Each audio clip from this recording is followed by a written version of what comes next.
In the day's other news, President Biden issued fresh appeals to get gun violence under control.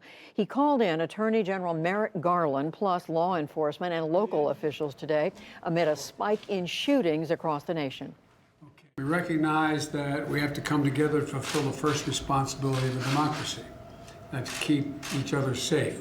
And that's what the American people are looking for when it comes to reducing violent crime and gun violence. Mayors and other leaders from New York, Chicago, Washington, and Memphis were among those attending the meeting.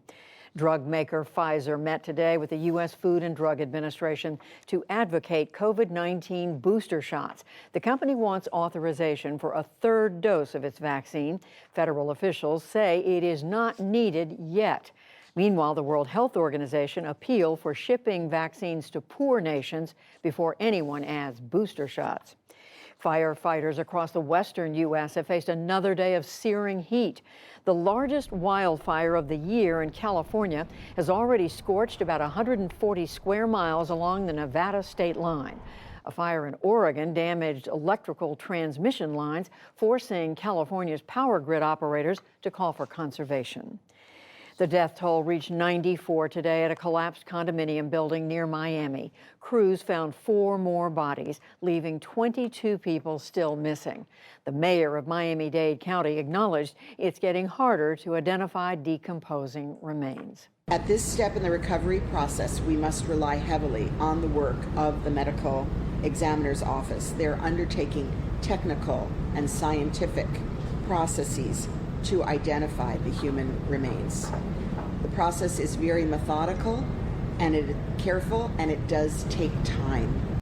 Local officials also said they are tightening security at the site to reassure the victims' families. In Afghanistan, the top U.S. commander formally stepped down today as the U.S. military withdrawal winds down by August 31st. Army General Scott Miller handed authority to Marine General Frank McKenzie. He will operate from U.S. Central Command in Tampa. Police in Britain have opened investigations into racist abuse of 3 black professional soccer players. They missed penalty kicks on Sunday as England lost to Italy in the European Championship. The loss triggered online attacks that Prime Minister Boris Johnson joined in denouncing today.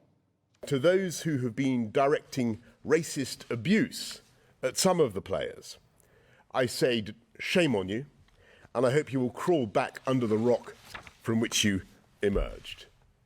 Because this entire team played like heroes. Johnson himself was criticized last month for not condemning the booing of players who took a knee to protest racial injustice. Back in this country, dozens of Texas Democrats walked out of a special legislative session hoping to block new voting restrictions. They are trying to deny majority Republicans a quorum to do business, as they did last month. The Democratic lawmakers headed to Washington to demand federal action on protecting voting rights.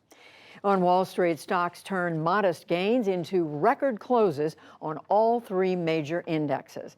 The Dow Jones Industrial Average was up 126 points to close at 34,996. The Nasdaq rose 31 points. The S&P 500 added 15. And Edwin Edwards, a flamboyant 4-term governor of Louisiana, has died. The veteran Democrat was known for his sharp tongue, high living, and populist style.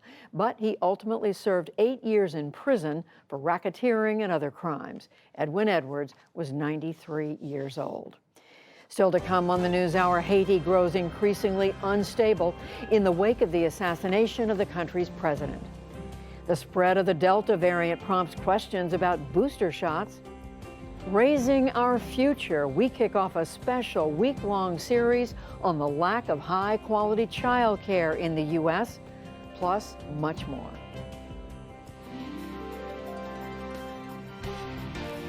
This is the PBS NewsHour from WETA Studios in Washington and in the West from the Walter Cronkite School of Journalism at Arizona State University.